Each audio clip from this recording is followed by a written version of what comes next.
दोस्तों नमस्कार, मैं हूं धीरज और स्वागत करता हूं आपका study.com में।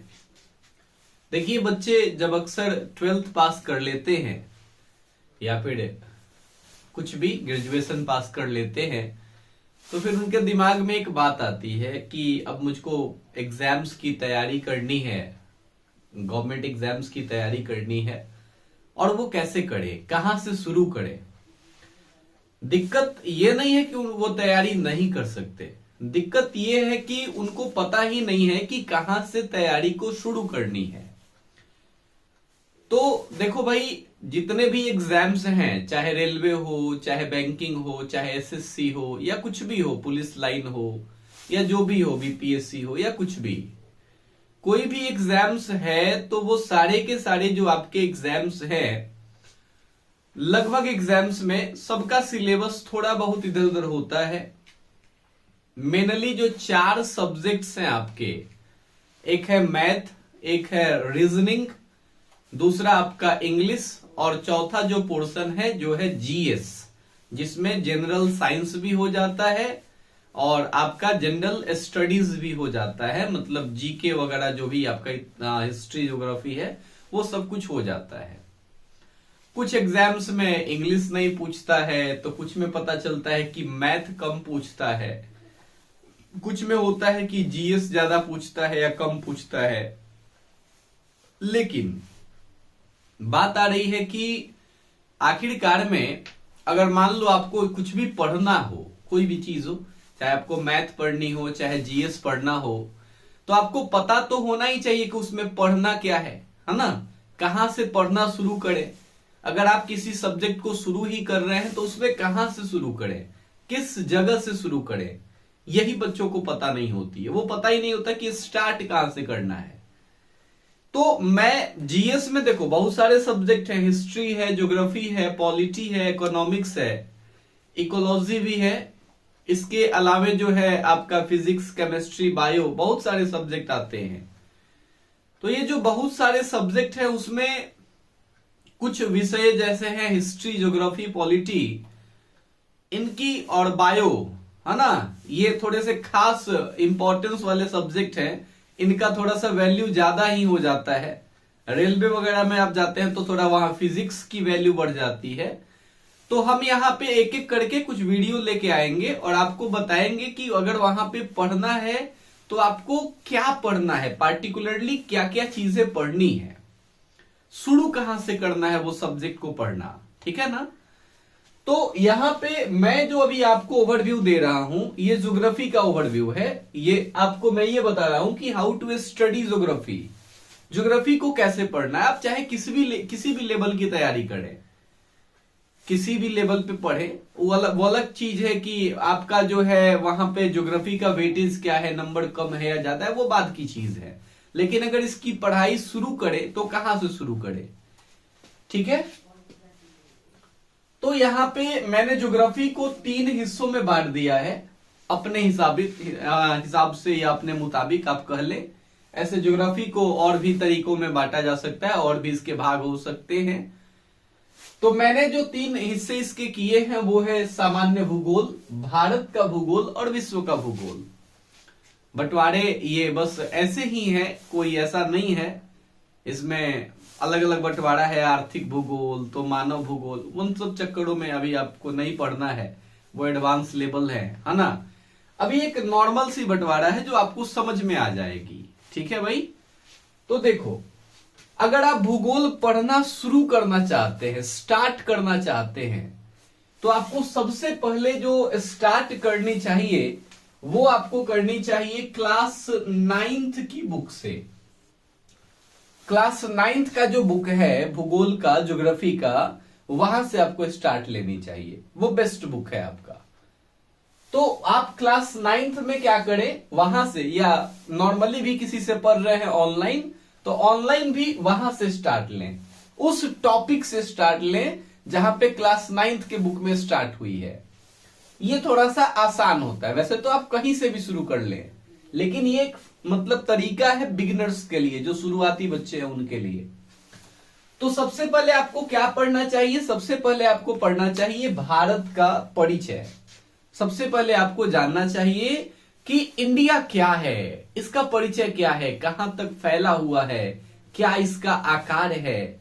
इंडिया के बारे में ईच एंड एवरीथिंग जो क्लास 9th के पहले ही चैप्टर में है ज्योग्राफी में, सबसे पहले तो इसके बारे में पढ़ना है। ठीक है, कोई भी पढ़ाए, मैं पढ़ाऊं या कोई भी पढ़ाए, आपको बेसिक यहां से शुरू करनी है। इसके बाद दूसरा जो चैप्टर 9th में है भौतिक स्वरूप, इसमें से कोई एक टॉपिक उठाइए आप।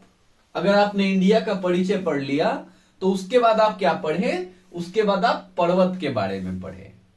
पर्वतों के बारे में, कौन से पर्वत हैं, हिमालय का पर्वत है, हिमालय क्या है, ट्रांस हिमालय क्या है, महान हिमालय क्या है, शिवालिक क्या है ना, मध्य हिमालय क्या है। इसके अलावा जो है ये बाकी जो श्रेणियां हैं वो, उन श्रेणियों के बारे में आप जो है एक एक करके सब जो है, अरावली पर्वत श्रेणी कहां पे जाती है, वो किधर है, वो क्या होती है, सतपुड़ा रेंज क्या है, विंध्या रेंज क्या है, पहले पर्वतों के बारे में पढ़े। उसके बाद आप क्या पढ़े, फिर पठारों के बारे में पढ़े। ठीक है, पर्वत पढ़े, फिर पठार पढ़े, है ना। डेक्कन प्लेटू क्या है, आई बात समझ में, इंडिया में जो बड़ा एरिया कवर करता है। ठीक है, उसके बाद जब आप पठार पढ़ ले, फिर आप मैदानों के बारे में पढ़े कि ये जो गंगा और यमुना का मैदान है वो क्या है, कैसा है, उसकी क्या खूबसूरती है।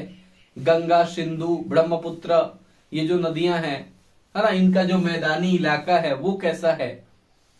इसके बाद आप मरुस्थलों के बारे में पढ़े।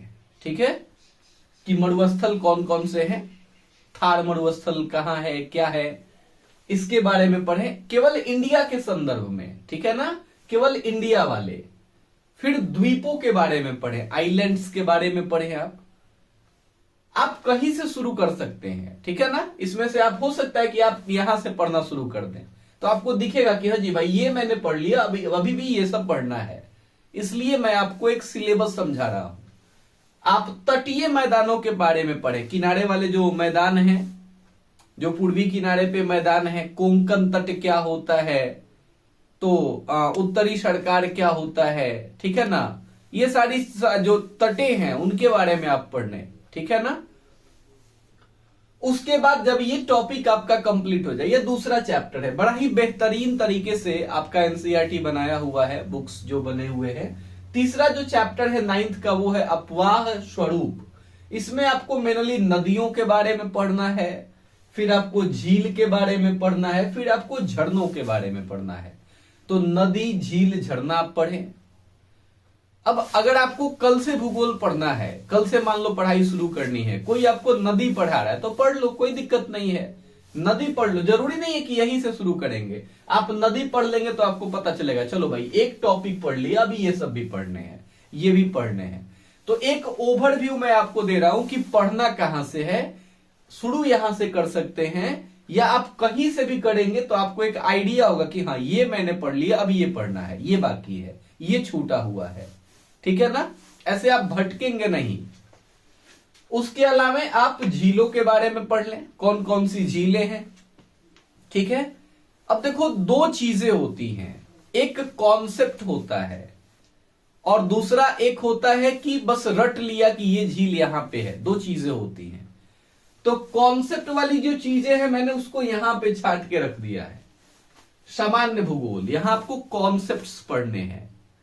ठीक है, उसमें भी रटने वाली चीजें हैं, है ना, लेकिन यहां बस भारत का भूगोल से मतलब है कि आपको बस इतना पढ़ लेना है कि भारत में कौन कौन सी झील कहां कहां पे है, वेम्बनाड झील कहां है, लोकटक झील कहां है ना। इसके अलावा और जो डल झील है, वुलर झील है, ये सारी चीजें कहां है, चिल्का झील कहां है।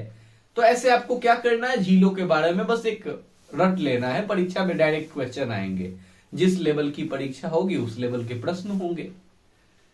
झील जब आप पढ़ लें तो उसके बाद आप इधर आ सकते हैं, मिट्टी पढ़ लें, ये 10th का भूगोल है, भारत में कैसी मिट्टी पाई जाती है, कहां पे कौन सी मिट्टी है, किस मिट्टी में कौन से फसल होते हैं, ये सारी चीजें। जल के बारे में आप पढ़ें, है ना, कि कौन कौन सी परियोजनाएं हो सकती हैं, बहुउद्देशीय परियोजना क्या होती है, 10th के भूगोल में मिलेगा आपको। इसके बाद आप वनों के बारे में पढ़े हैं, है ना। वन क्या होते हैं, वन के कितने प्रकार होते हैं, रक्षित वन क्या होते हैं, आरक्षित वन क्या होते हैं, है ना। प्रोटेक्टेड फॉरेस्ट क्या होते हैं, रिजर्व्ड फॉरेस्ट क्या होते हैं, मैंग्रोव ट्रीज क्या होते हैं, मैंग्रोव वन क्या होते हैं, अत्यंत सघन जो है वो वैसे वन क्या होते हैं, वनों के बारे में पढ़े। इसी वनों में फिर आपको नेशनल पार्क्स पढ़ने पड़ेंगे, नेशनल पार्क क्या होता है। फिर आपको जो है इसी में टाइगर रिजर्व पढ़ना पड़ेगा, इसी में आपको बायोडायवर्सिटी पार्क्स आपको पढ़ने पड़ेंगे, ठीक है ना। तो बहुत सारी चीजें पढ़नी पड़ेंगी यहाँ पे, ठीक है। ये वन बड़ा ही बड़ा टॉपिक है। इसमें इसको भी कुछ लोग ऐसे कर देते हैं कि जो ये नेशनल पार्क है इसको कहते हैं कि ये तो बस रटने वाली चीज है, ये नेशनल पार्क यहाँ, ये यहाँ, ये यहाँ। तो ये ऐसी चीजें जो बस रट लेनी है, वो एक उसको बोलते हैं हम लोग स्टैटिक, वो स्टैटिक पोर्शन है, उसको रट लेना है बस, वो चेंज नहीं होने वाला है, वो वहां है तो है, ठीक है ना। तो वो ऐसा भी एक मतलब इसी का हिस्सा है। अब आप उसको स्टैटिक में देख ले या ज्योग्राफी का हिस्सा है, ज्योग्राफी में पढ़े, कोई दिक्कत नहीं है। खनिज के बारे में पढ़ना पड़ेगा आपको कि कौन सी खनिज कहां पे है, लोहा कहां पे मिलता है, मैग्नीज कहां पे मिलता है, एल्यूमिनियम कहां पे मिलता है, अबड़क कहां पे मिलता है। तो सारे खनिजों के बारे में आपको पढ़ने पड़ेंगे। फिर आपको ऊर्जा के बारे में पढ़नी पड़ेगी कि कोल एनर्जी क्या होती है, पेट्रोलियम से कैसे एनर्जी निकलती है, सोलर एनर्जी क्या होती है, इनके बारे में आपको पढ़नी पड़ेगी। और ये टॉपिक बड़ा ही इंपॉर्टेंट है, परिवहन, रोड के बारे में कि कौन सा एनएच कहां से कहां तक जाता है ना। या फिर जो है रेलवे के बारे में कि आपका कौन सा रेलवे का हेडक्वार्टर कहां पे है, किस जोन का हेडक्वार्टर कहां पे है, रेलवे के बारे में टोटल A to Z। हवाई जहाजों के बारे में, एयरपोर्ट्स के बारे में आपको यहाँ पे पढ़ना होगा परिवहन में। इसके अलावे जो है जल मार्ग के बारे में, वाटरवेज क्या है ना, NW1 कहाँ है, नेशनल वाटरवे 1 कहां से कहां तक है, राष्ट्रीय जल मार्ग, ये सारी चीजें आप परिवहन में पढ़ेंगे, ठीक है। और कृषि में आप पढ़ेंगे कि कहां पे किस चीज की खेती होती है। और जब आप भारत के बारे में पढ़ेंगे कि कहां पे किस चीज की खेती होती है, तो वो भारत का भूगोल हो गया। लेकिन वही चीज जब आप वर्ल्ड में पढ़ेंगे कि दुनिया में कौन सा जगह किस चीज के कृषि के लिए फेमस है, तो वो वर्ल्ड ज्योग्राफी हो गई। वही आप जो है परिवहन मान लो यहाँ पे पढ़ोगे विश्व में कि यहाँ पे कौन सा रास्ता कहां से कहां जाता है, ट्रांस साइबेरियन रेल मार्ग कहां से कहां है, तो वो चीज आपका वर्ल्ड ज्योग्राफी हो गया, ठीक है। तो आपको पहले भारत वाला पढ़ना है, फिर वर्ल्ड वाला पढ़ना है, ठीक है ना। मैक्सिमम क्वेश्चन यहां से आते हैं, तब जाके एग्जाम्स में वहां से वर्ल्ड से क्वेश्चन आते हैं, नहीं तो नॉर्मली यहां आते हैं।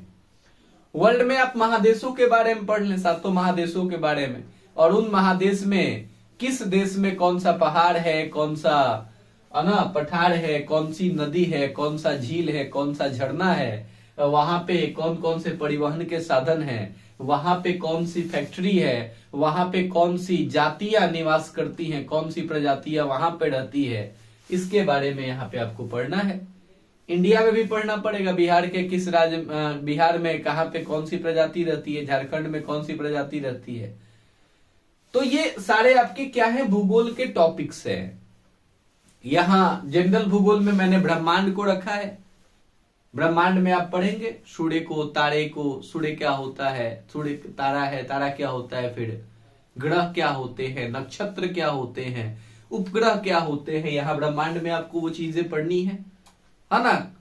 और यहाँ पे सारी किसकी दूरी क्या है, लाल ग्रह क्या है, नीला ग्रह क्या है, ऐसे ये सब क्वेश्चन तो बहुत कम आते हैं ब्रह्मांड वाले, इसलिए लोग ज्यादा इस पे फोकस नहीं करते हैं। फिर भी ये पढ़ना पड़ेगा आपको।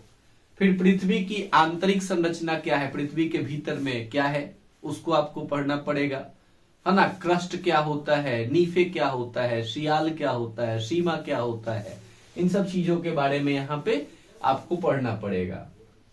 भूकंप और सुनामी क्या होती हैं, ये कॉन्सेप्ट है, लेकिन कहां कहां पे भूकंप आए हैं, जब आप इसको यहां पढ़ लेंगे वर्ल्ड में कहां कहां पे आए हैं, तो ये वर्ल्ड ज्योग्राफी हो गया। और बिहार में कब कब आया, अगर 1934 में आया भूकंप तो कितना भाई, 1934 का भूकंप बहुत विनाशकारी था। तो ये बिहार में आपने पढ़ लिया तो ये बिहार की ज्योग्राफी हो गई। फिर बिहार में स्पेशल स्पेशल चीजें। नदी आप दुनिया के लिए पढ़ रहे हैं कि इस देश में ये नदी बहती है, आपसे पूछ ले कि मिसिसिपी मिसौरी नदी किस देश की है, तो ये वर्ल्ड ज्योग्राफी हो गया। लेकिन वही आपसे पूछ ले कि भाई बिहार में बताइए कि फल्गु नदी जो है कहाँ है, या उसका उद्गम क्या है, या वो कौन सी नदी की सहायक नदी है, या ऐसे करके क्वेश्चन है तो फिर वो बिहार का भूगोल हो गया। और नॉर्मली अगर बाकी नदियों के बारे में पूछे, बड़ी बड़ी नदियों के बारे में, सिंधु के बारे में, गंगा के बारे में, गोदावरी के बारे में, इन नदियों के बारे में बात होगी तो फिर वो भारत का भूगोल हो गया। ठीक है ना। बिहार वाली नदी थोड़ी सी वो भी भारत में है, भारत का भूगोल है, लेकिन बिहार जहां पे बिहार वाले एग्जाम होते हैं वहां वो नदी ज्यादा इंपॉर्टेंट हो जाती है, थोड़ा वहां से क्वेश्चन ज्यादा उभर के आता है। ठीक है, तो ये सारी चीजें हैं, है ना। ज्वालामुखी, वोल्केनोज क्या होते हैं, कैसे इरप्शन होता है, लावा क्या होता है ना, इन सब चीजों के बारे में आपको यहाँ पढ़ना है। चट्टान क्या कितने तरीके की होती है, आग्नेय चट्टान क्या होती है, परतदार चट्टान क्या होती है, इन सब चीजों के बारे में, आग्नेय के एग्जाम्पल्स क्या है, तो ये कॉन्सेप्ट है। और ये चट्टान कहाँ कहाँ पे मिलते हैं, ये जब आप पढ़ेंगे कि भारत में कहाँ पे कौन से चट्टान पाए जाते हैं, ये भारत का भूगोल हो गया। ठीक है ना। तो वही पर्वत, पहाड़, मैदान, मरुस्थल, ये सारी चीजें कॉन्सेप्ट कि पर्वत होता क्या है, पठार क्यों कहते हैं, कब कहेंगे कि ये पठार है वो पर्वत है, कब, क्या डेफिनेशन है उसकी, झील क्या होता है, झरना क्या होता है, जल संधि क्या होती है, स्ट्रेट्स क्या होती है, ये कॉन्सेप्ट है। और कहां पे कौन सी जल संधि है, ये वर्ल्ड में जब आप पढ़ोगे तो वर्ल्ड ज्योग्राफी हो गई, फिर वो विश्व की जल संधियां। बात समझ में आ रही है। तो अगर आप बिगनर हैं एकदम से, और अगर आपको भूगोल स्टार्ट करना है, ज्योग्राफी स्टार्ट करनी है, तो मेरी राय है कि भाई आप यहां से शुरू कर लें। ठीक है। और जो भी आपका एग्जाम है, जिसकी भी आप तैयारी कर रहे हैं, उसमें आप देख लें कि उसके सिलेबस में क्या क्या लिखा हुआ है। अगर कुछ पार्टिकुलर टॉपिक्स लिखे हैं तो आप उनको पढ़ लें। अगर ऐसे लिख दिया कि भाई भारत का भूगोल पढ़ना है, विश्व का भूगोल पढ़ना है, तब तो ये सब पढ़ना पड़ेगा आपको। बात समझ में आई। तो सिलेबस देख के किस एग्जाम की आप तैयारी कर रहे हैं और उसी के हिसाब से आप उतना ही पढ़ें। बात समझ में आ रही है। ये भूगोल का आपका है तरीका कि कहां से शुरू करें, क्या पढ़ें, कैसे पढ़ें। ऐसे ही अगर आप दूसरे सब्जेक्ट के, मुझसे किसी और सब्जेक्ट के बारे में जानना चाहते हैं कि वो सब्जेक्ट आप कहां से मतलब पढ़ें, कैसे पढ़ें, तो आप कमेंट करें, मैं उस सब्जेक्ट के लिए आपको बना दूंगा। ठीक है ना। आई बात समझ में। यदि आप पर्सनली किसी एग्जाम के बारे में जानना चाहते हैं कि वो एग्जाम क्या होता है, कैसे काम करता है, कौन कौन से पोस्ट होते हैं, तो उसके बारे में भी वीडियो मैं आपके लिए बना दूंगा। तो आप कमेंट करें भाई, अपने दोस्तों के साथ शेयर करें। तब तक के लिए धन्यवाद। Thank you so much for joining study.com।